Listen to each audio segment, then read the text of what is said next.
Hi everyone, welcome back to Spratt STEM Academy. Today's video is going to cover slope, so let's talk about it.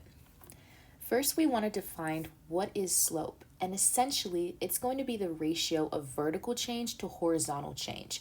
So the best way to think about slope is first you want to think about it as a ratio. This will be especially important when we look at the slope formula.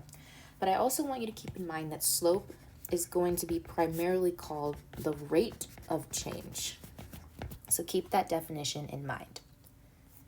There are two ways that we're going to talk about finding slope and kind of recognizing it. The first way we're going to talk about is the slope formula. And the second way is we're just going to visualize and see slope on a graph because that's really important, especially in algebra. But let's talk about the slope formula first. So slope is actually denoted by the variable m. So instead of writing slope, I'm just going to be using m. So the slope formula is m equals y2 minus y1 over x2 minus x1. And if this looks a little strange, I want you to also remember rise over run. Okay, so I've written a lot here. Let's talk about each component. Let's first talk about this y2 minus y1 over x2 minus x1. This formula is going to be used when you're given 2 points. So let's say you were given the points 3, 4, and 6, 2. These are coordinate points that you would find on an x and y graph. And so if you have 2 points, you can label each number as x2, y1, y2, and y1. But remember that when you have a coordinate, the format is always going to be x comma y. So let's label this 3 as x1 because it's x, and then this is y1. Okay, so that's 3, 4. And then for the 6, 2, it's our second coordinate that we have. So that's going to be x2, y2. Okay, and so that's how we label each number. So 3 is going to be our x1, 4 is our y1, 6 is our x2, and 2 is our y2. So we now can use this and plug it into the slope formula to figure out what the slope of these two coordinates is. So let's solve it. We write m, y2 minus y1 goes on top. So we look for y2, which is 2. So I'm going to write 2 minus, and then our y1 is 4 right here as we labeled it. That's going to be 4 over, and then let's look now for our x2, so that's our 6, minus our x1, which is this 3. 2 minus 4 is negative 2. 6 minus 3 is 3. So our slope is negative 2/3. Okay, so that's how we use the slope formula. When we're given 2 coordinates, you can use the coordinates and solve it and solve for slope using the slope formula. Now I wrote rise over run over here on the left because when you're graphing it, when you're graphing a slope, it's important to think about rise over run. And rise is essentially movement in the upwards or downwards direction. So this would be in the y direction on a graph or on the y-axis. And run is going to be movement in the right or left direction. So if you think about how a graph is made, I'm going to do it over here. This is just like a graph. This is the y-axis. X-axis is the one that's going from left to right. And so run is going to be talking about the x direction. And I'm sorry everything's a little squished up here, but I hope that makes sense. When we see rise over run, think about y direction divided by x direction. Let's now talk about different types of slope that you'll see on a graph. Let's first talk about positive slope. A positive slope on a graph is going to look something like this. And also when you're talking about slope, you will primarily be dealing with lines, which is also called a linear function. So when you have a straight line, always keep in mind and think about what is the line's slope. So for this line, It's positive. This is a positive slope. As you can see, we're going sort of in the upward direction here. And if we were to talk about our rise over run, meaning our way that we move in the x and y direction, let's say we wanted to find our slope. And so how to do that is find a point on the line that touches the y-axis. So I'm going to find one here. And also find a point of the line that touches the x-axis, which I'm going to use as right here. And I'm just kind of guesstimating. These aren't perfect.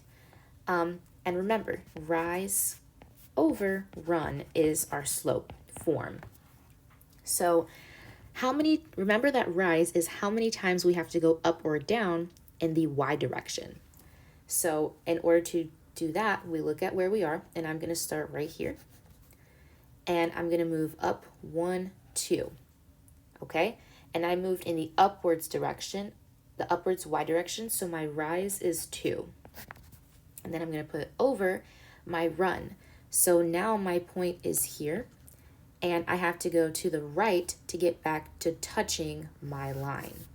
So I'm going to go to the right 1, okay? Because that's the point that touches the line, and where the line touches the x-axis. So I went to the right, which is in the positive direction, 1 space, and that's my run. So my slope is 2 divided by 1, which is 2, which is a positive number, therefore a positive slope.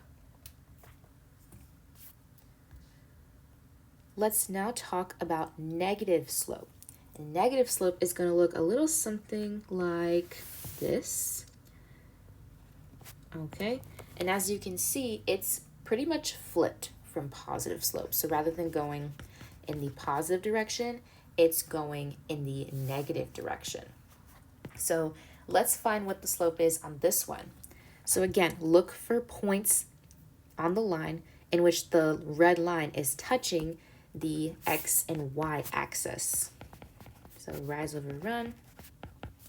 And let's kind of highlight our points. So I'm going to use this point and this point. And so let's figure out our rise. And as you can see, we have to start, well, I'm going to start here. You don't have to start here. You could have started on this point. But for me, it's just easier to follow the y-axis and the x-axis because it's more clear. So rise. Rather than going in the upwards direction, I have to move down 2 spaces because then I can jump this way to touch the line again. So I went down in the negative y direction. So that's going to be a -2 for our rise. And then to get back on track to touch the line, I have to move to the right 1, 2, 3 spaces in the positive x direction. So my run is positive. So our rise is -2 and our run was 3, which means that our slope is -2 over 3, which is a negative number, therefore giving us a negative slope.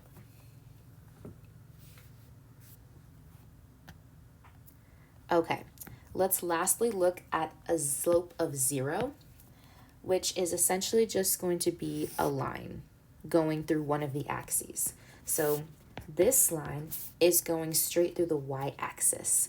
And if you wanted to write this in formula form, it would actually be y equals 2. And so this does not have a slope because it's not slanted. There's no measure of steepness. There's no rise over run. So it's just simply a slope of 0. And so here we would say m equals 0. So here I have an example. We're going to look at this graph and figure out what is the slope and is the slope positive or negative. Now remember, you can use the slope formula to solve for the slope, or you can use the little rise over run drawing trick that we were talking about when we were talking about types of slope. I'm going to use the slope formula because it's the most accurate way to figure out slope, and it's very good practice. Also because if we look at our line here, and let me label the x and y axes. If we look at our line, we see that there are 2 distinct points that the line is going through on the x and y axes. And those are coordinates that we're going to use to plug into the slope formula that will help us find our slope. So let's figure out what these points are. This first point right here, this is going to be 0, 3, okay? Because our x value is 0 and our y value is 3. And then this point over here is going to be -2, or I'm sorry, oh yeah, -2, 0. And so that is our coordinate down here. And as you can see, it's -2 because it's -2 spaces in the negative x direction on the x-axis. And since we haven't moved anywhere in the y direction, our y value is just 0. So let's rewrite our slope formula, which is m equals y2 minus y1 over x2 minus x1. Have our coordinates. So we have 0, 3 and -2, 0. And so let's label each number so that we know what to plug into the formula. So 0 is going to be our x1, 3 is going to be our y1, -2 is going to be our x2, and the 0 is going to be our y2. And let me just clarify that if you had written it this way